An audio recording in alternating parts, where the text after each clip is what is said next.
दोस्तों एक जमाना हुआ करता था जब चेन्नई का MA Chidambaram stadium Chennai super Kings का एक अभेद किला माना जाता था।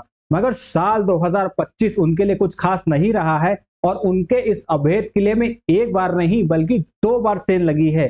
पहली बार सेल लगाई थी रॉयल चैलेंजर्स बेंगलुरु ने, जिन्होंने अपना 18 साल का सूखा खत्म किया था इस वेन्यू पे जीत हासिल करने में। तो वहीं उसी नक्शे कदम पे चल के आज सेल लगाई है दिल्ली कैपिटल्स ने, जिन्होंने अपना 15 साल का सूबा खत्म किया है इस वेन्यू पे जीत हासिल करने के लिए। वहीं दोस्तों चेन्नई सुपर किंग्स के नजरिए से अगर देखा जाए तो उनकी हालत इस टूर्नामेंट में बद से बदतर होती चली जा रही है।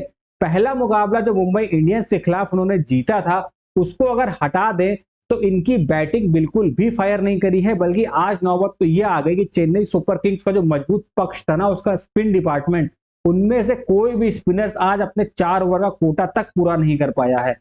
टॉप ऑर्डर फायर कर नहीं रहा है, मिडिल ऑर्डर से रन बन नहीं रहे हैं। इनफैक्ट एमएस धोनी भी फिनिशर का रोल नहीं निभा पा रहे हैं, उनके बल्ले से भी तेजी से रन निकलकर नहीं आ रहे हैं। कल से रूमर्स चल रहे थे कि ऋतुराज गायकवाड़ शायद इंजरी की वजह से ये मुकाबला नहीं खेलेंगे, तो फैंस के मन में एक उम्मीद थी और खुशी की लहर भी थी कि शायद वो एक बार फिर से एमएस धोनी को कैप्टेंसी करते हुए देखें। मगर ऐसा कुछ भी नहीं हुआ। सब कुछ खारिज हो गया जब ऋतुराज गायकवाड़ टॉस के टाइम में फील्ड पे दिखे और ये अपडेट है कि वो फुली मैच फिट हैं। बट एक चीज आज फैंस के लिए अच्छी लगी कि एमएस धोनी आज 11वें ओवर में बल्लेबाजी करने आए थे, यानी 3 साल के बाद एमएस धोनी इतना ऊपर बैटिंग करने आए थे। जिस सिचुएशन में आए थे वो टफ सिचुएशन थी, पर एमएस धोनी के लिए अनुकूल सिचुएशन थी। मगर एमएस धोनी इंटेंट कहां है? आप आए खेलने, हम सबको अच्छा लगा कि ऊपर आए, आपने जिम्मेदारी ली, मगर पूरी जो रनचेस थी ना, उसमें कहीं से भी ना तो एमएस धोनी की इंटेंट दिखाई दी, ना ही चेन्नई सुपर किंग्स के बल्लेबाजों की इंटेंट दिखाई दी। इंटेंट तो छोड़िए, फॉर्म तक समझ में नहीं आ रही कि चेन्नई करे तो क्या करे। मतलब इतने सारे चेंजेस अभी तक जितने सीजन हुए उसमें मैंने चेन्नई में होते हुए नहीं देखे हैं। जो स्टार्टिंग प्लेइंग 11 खेलती थी पहले मैच में, उसी के साथ ये टीम चलने के लिए जानी जाती थी, मगर इस बार इनको काफी चेंजेस करने पड़े।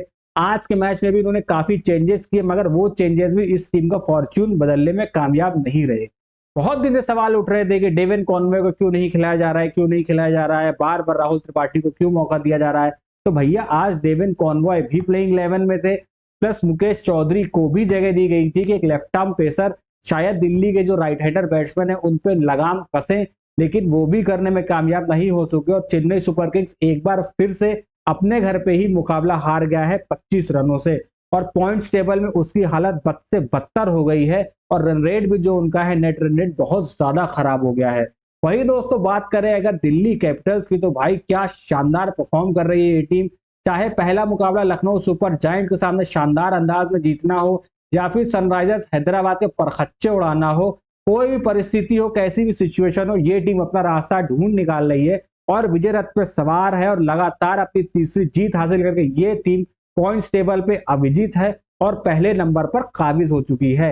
मैच की दोस्तों समरी की अगर बात की जाए तो दिल्ली कैपिटल्स ने यह मुकाबला 25 रनों से जीत लिया है। पहले बल्लेबाजी करते हुए इस टीम ने 183 रन का विशाल लक्ष्य रखा चेन्नई सुपर किंग्स के सामने और चेन्नई उसको एज यूजुअल चेज नहीं कर पाया और 25 रन से ये मुकाबला हार गया। मगर दोस्तों इस सीजन में ना एक चीज नोटिस करी है कि पहले बल्लेबाजी करने वाली टीम इस बार ज्यादा जीत रही है। यानी जिस टीम ने टॉस जीत के पहले बैटिंग ली है और 190 से 200 के आसपास का स्कोर लगाया है ना, तो अपोजिशन उसको चेज नहीं कर पाया है। जबकि पहले ये पैटर्न होता था टॉस जीतो चेज करो तो मैच आपका हो जाता था 80%, मगर इस साल ऐसा कुछ भी नहीं हो रहा है। बैक टू बैक टीमें रन चेज करने में असफल हो रही हैं। चाहे आप कल का एग्जांपल ले लो, मुंबई इंडियंस हारी, दिल्ली कैपिटल्स भी, चेन्नई सुपर किंग्स भी हारी। इनफैक्ट चेन्नई तो रन चेज कर ही नहीं पा रही है। आरसीबी के खिलाफ मुकाबले में चेज उनसे नहीं हुआ, राजस्थान के खिलाफ चेज नहीं हुआ और आज दिल्ली के खिलाफ फिर चेज नहीं हुआ। इनकी बैटिंग तो पूरी तरह से ही फ्लॉप होती हुई हमको नजर आ रही है। अब तो भगवान ही जाने चेन्नई सुपर किंग्स को कौन मचाएगा, क्या चमत्कार करेगी ये टीम। बहरहाल मैच की बात करें तो आज सिक्का उछला और सिक्का गिरा दिल्ली के कप्तान अक्षर पटेल के हक में, जिन्होंने पहले बल्लेबाजी करने का निर्णय लिया। बल्लेबाजी करने का जब निर्णय लिया तो खबर आती है कि फाफ डुप्लेसिस, जिसका इस वेन्यू पे जिनका रिकॉर्ड बहुत शानदार है, वो ये मुकाबला नहीं खेलेंगे, वो अनअवेलेबल है। तो ओपनिंग की जिम्मेदारी उठाई फिर से एक बार केएल राहुल ने, जो कि मिडिल ऑर्डर के लिए टीम में आए थे, मगर उन्होंने कहा कोई बात नहीं, टीम मुसीबत में है तो आई एम ऑलवेज रेडी। जैसा कप्तान बोलेंगे वैसा राहुल करेगा। वो आला कुछ सूरत हाल है केएल राहुल का। और केएल राहुल आए और वो पूरी तरह से आज के मैच में छा गए। पूरे मैच में अगर कोई एक बंदा था जो सुपरस्टार बन के निकला तो वो निकले केएल राहुल। देखिए, पहला ओवर होता है, जेक फ्रेजर मैकगर खलील अहमद पे चार्ज करने जाते हैं और अपनी विकेट खो के चले जाते हैं। यानी कि एक तो फाफ डुप्लेसिस टीम में नहीं और जेक फ्रेजर मैकगर 5 गेंदों में 0 बना के आउट हो गए। तो पूरा का पूरा जो दारोमदार था ना वो केएल राहुल के मजबूत कंधों पे था। तो केएल राहुल ने आज क्या दोस्तों क्लास बैटिंग करी है। इनफैक्ट जो चेन्नई सुपर किंग्स के बॉलर आज विफल हुए हैं, जो 180 का टारगेट ये टीम लगा पाई है 20 ओवरों में, उसका पूरा श्रेय जाता है केएल राहुल को। अगर केएल राहुल कहीं आज फ्लॉप हो जाते तो ये जो 183 का टारगेट इस टीम में लगाया है वो नहीं लगता, इसकी मैं गारंटी दे सकता हूं और चेन्नई सुपर किंग्स से मुकाबला जीत गई होती। देखिए, आज की बैटिंग में ना खास बात क्या थी, केएल राहुल ने इनके जो स्पिन डिपार्टमेंट है, जो चेन्नई की सबसे बड़ी ताकत है, चाहे नूर अहमद हो, रविंद्र जाडेजा हो, आपके रविचंद्रन अश्विन हो, तीनों को ही न्यूट्रलाइज कर दिया और ऐसा न्यूट्रलाइज किया कि तीनों के तीनों बॉलर 4 ओवर का कोटा भी पूरा नहीं कर सके।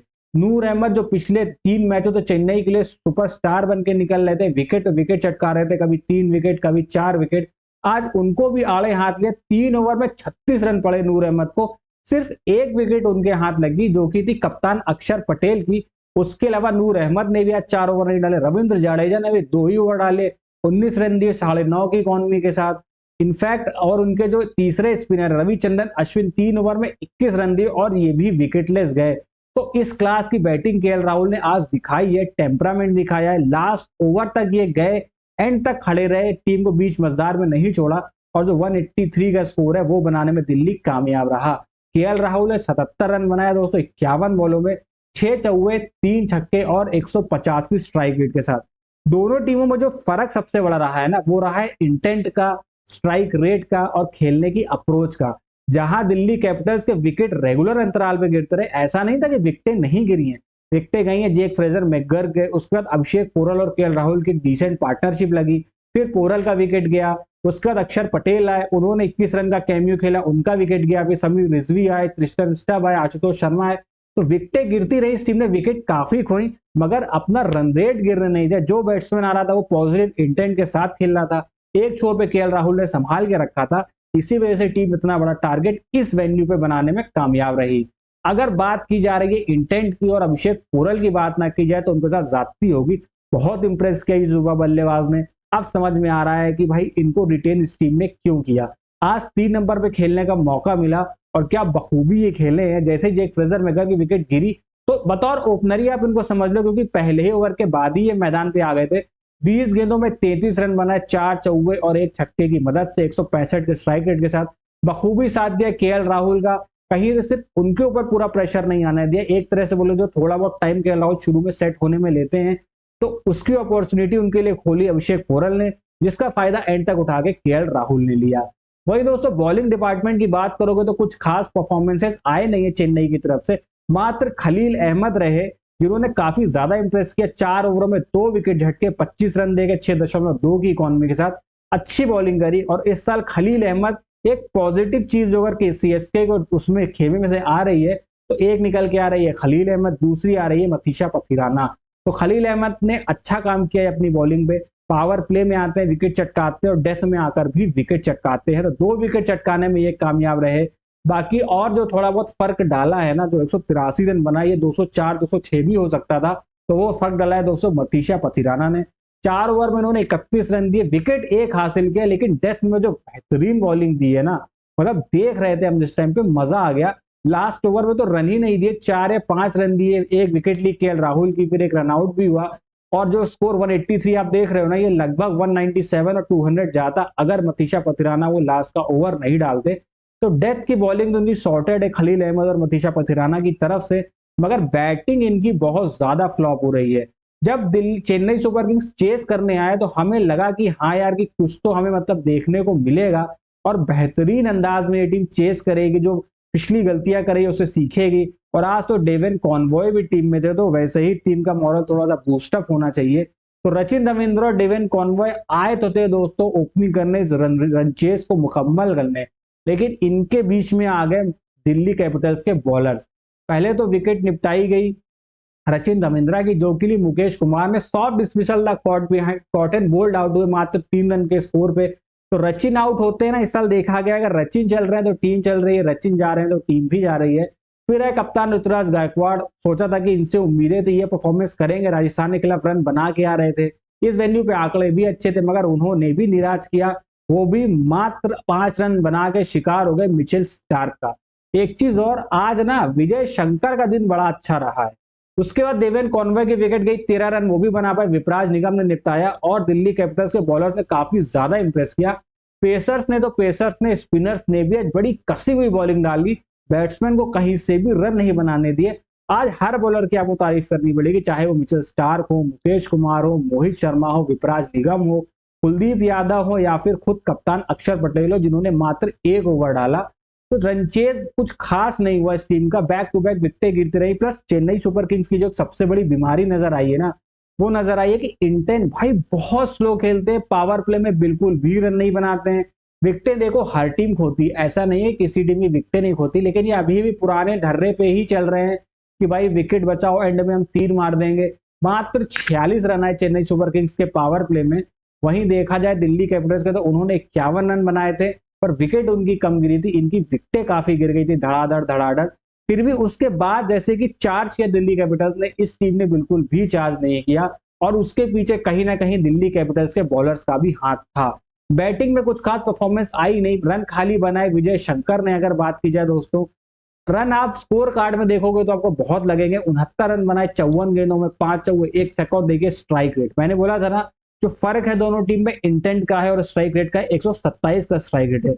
और इन 69 रनों में ना इनकी किस्मत ने इनका बहुत साथ दिया। स्टार्टिंग में आए थे, पहले ही ओवर में जैसे ही मिचेल स्टार्क ने विकेट ली थी ऋतुराज गायकवाड़ की, उसी ओवर में एक अंदर आती हुई बॉल इनके पैड पे लगी थी, सीधे स्टंप पे पाए गए थे। मिचेल स्टार्क बोल रहे थे कि रिव्यू ले लीजिए ये आउट है, मगर अभिषेक पोरेल ने पीछे से उनको कन्विंस किया कि बैट लगा है। मगर बाद में जब स्क्रीन पर रिप्ले देखा गया तो साफ समझ में आ गया बैट नहीं था और विजय शंकर बिल्कुल आउट थे। इनकी 1-2 कैचेस भी छूटी, जिसके चलते इन्होंने 69 रनों की पारी खेली 54 गेंदों में। लेकिन यार टीम को जिताने के लिए काफी नहीं थी, क्योंकि बहुत स्लो अंदाज में पारी आई थी। MS धोनी भी आज काफी ऊपर बैटिंग करने आए, काफी टाइम स्पेंड किया पिच पे उन्होंने भी, लेकिन उनकी ओर से भी इंटेंट नहीं दिखाई दी। 115 के स्ट्राइक रेट से काफी स्लो पारी खेली आज MS धोनी ने। 30 रन बनाए, देखिए 26 गेंदे ले ली। आप इतना बड़ा टारगेट चेस कर रहे हो और 26 बॉलों में अगर आप 30 रन बनाओगे तो आपकी टीम किसी कीमत पे देखिए जीतने वाली तो है नहीं। 1 चौका और मात्र 1 छक्का मारा, अब वो भी पता नहीं क्यों मारा, भगवान जाने, नहीं मारते तो कोई खास फर्क पड़ता नहीं। बात करें दिल्ली की बॉलिंग से तो सभी ने इंप्रेस किया, लेकिन आज सबसे ज्यादा अगर किसी बॉलर ने इंप्रेस किया है ना, तो वो इंप्रेस किया है विपराज निगम ने। 4 ओवर इन्होंने डाले, 2 क्रूशियल विकेटें मारी, मात्र 27 रन दिए 6.8 के इकोनॉमी के साथ। जिस टाइम पे इन्होंने विकेटें मारी है ना, वहां से मैच पलट सकता था। देवेन कॉनवॉय जो मतलब सेटल होने शुरू हो गए थे, 14 गेंदें उन्होंने खेल ली थी, 13 रन बना दिए थे, उनको पहले आउट किया, अक्षर पटेल के हाथों कैच कराया। उसके बाद शिवम दुबे जो थोड़ा सा एग्रेसिव हो रहे थे, 15 बॉलों में 18 रन शिवम दुबे ने बनाए, 1 चौका और 1 गगनचुंबी छक्का उन्होंने लगाया था, उनको रोका और स्टप्स के हाथों कैच कराया, मजबूर किया कि वहां पे वो शॉट खेलें। रविंद्र जडेजा भी आज विफल हुए, बट ना इंटेंट कहीं ना कहीं बिल्कुल नजर नहीं आई चेन्नई के बैट्समैन से, जिसके चलते वो टीम ये मैच हारी है। और अगर यही दोस्तों सूरत हाल रहा चेन्नई सुपर किंग्स का, तो मुझे नहीं लगता कि इस टूर्नामेंट में बहुत ज्यादा आगे जाने वाली है। अब एक ही चीज चेन्नई को बचा सकती है कि उनकी बैटिंग फायर करे। टीम को बैठना पड़ेगा, प्लान में कुछ चेंजेस करने पड़ेंगे, बैटिंग ऑर्डर बदलने पड़ेंगे, कुछ प्लेयर्स को अंदर बाहर तो करना ही पड़ेगा अदरवाइज। और अगर 1-2 मैच चेन्नई हारी इसी मार्जिन के चलते, तो शायद टूर्नामेंट उनके लिए लगभग क्या मुझे लगता है कि नामुमकिन सा हो जाएगा और टूर्नामेंट खत्म होने के कगार पे आ जाएगा। चेन्नई सुपर किंग्स अभी मान लीजिए 9वें नंबर पे है, सिर्फ सनराइजर्स हैदराबाद से ऊपर है 1 जीत और 3 हार के साथ, और नेट रन रेट इनका है -0.891। और वहीं दोस्तों अगर बात की जाए दिल्ली कैपिटल्स की, तो वो टेबल टॉपर है और पॉजिटिव में उनका रन रेट है। 3 में 3 मैच जीत के हमारी दिल्ली एकदम सर पे ताज डाल के इस साल IPL की उसमें बैठी है। बाकी मिचेल स्टार्क ने कमाल की बॉलिंग करी, अनफॉर्चुनेट रहे कि उनको विकेटें नहीं मिली। और एक बॉलर की अगर बात मैं ना करूं तो शायद आज का एनालिसिस हमारा अधूरा रह जाएगा, तो उस बॉलर का नाम है दोस्तों मोहित शर्मा। हालांकि विकेटों के कॉलम में आपको 0 विकेट दिखाई देंगे, लेकिन मोहित शर्मा ने आज क्या शानदार परफॉर्मेंस दी है। 3 ओवर में 27 रन दिए हैं और विकेट कोई भी नहीं लिए और फंसा के रखा। मतलब बैट्समैन सिर्फ सिंगल डबल ले रहे थे, बड़ी शॉट मार ही नहीं पा रहे थे, जिसके चलते चेन्नई सुपर किंग्स का रन रेट बहुत ज्यादा स्लो हो गया और वही मुकाबला नहीं जीत पाया। अब हम उम्मीद यही करेंगे कि भाई चेन्नई सुपर किंग्स फॉर्म में आए और अपने आने वाले मुकाबले में कुछ कमाल दिखाए। बाकी MS धोनी से एक ही गुजारिश है, भाई इंटेंट दिखाइए। आप, मुझे एक चीज समझ में नहीं आती, मैंने एक चीज नोटिस करी है, रविंद्र जाडेजा और MS धोनी, इनको ये लगता है कि भाई हम आउट हो जाएंगे तो हमारी टीम कुछ भी नहीं कर पाएगी। भाई आप जब तक ये चीज अपने दिमाग से नहीं निकालोगे ना कि मैच एंड तक ले जाए, जरूरी नहीं है हर मैच आप एंड तक ले जाओ। भाई मैच 19वें ओवर में भी खत्म किया जा सकता है, 18वें ओवर में भी खत्म किया जा सकता है। जो स्टार्ट आप 19वें ओवर में लेते हो, वो इंटेंट दिखाते हो, वही इंटेंट अगर आप 16 ओवर से भी दिखाओगे ना तो शायद बेटर रिजल्ट आ जाए। हार तो आप वैसे भी रहे हो, तो थोड़ा सा चेंज करके देख लो, शायद कुछ रिजल्ट में बदलाव हो जाए। हमारे जैसे नौसुखी की एडवाइस ही मान लीजिए। तो दोस्तों ये था पूरे मैच का सूरत हाल के दिल्ली कैपिटल्स ने मुकाबला 25 रनों से जीत लिया है। तो बाकी दोस्तों मैं उम्मीद करूंगा आपको हमारी आज की एनालिसिस पसंद आई होगी। अगर आज की एनालिसिस पसंद आई तो वीडियो कर दीजिए लाइक, चैनल कर दीजिए सब्सक्राइब और ज्यादा से ज्यादा फैमिली फ्रेंड्स के साथ इस वीडियो को शेयर करिएगा। तो दोस्तों आज के वीडियो में बस इतना ही, फिर मिलेंगे अगले वीडियो में, तब तक के लिए नमस्कार, जय हिंद, बाय बाय।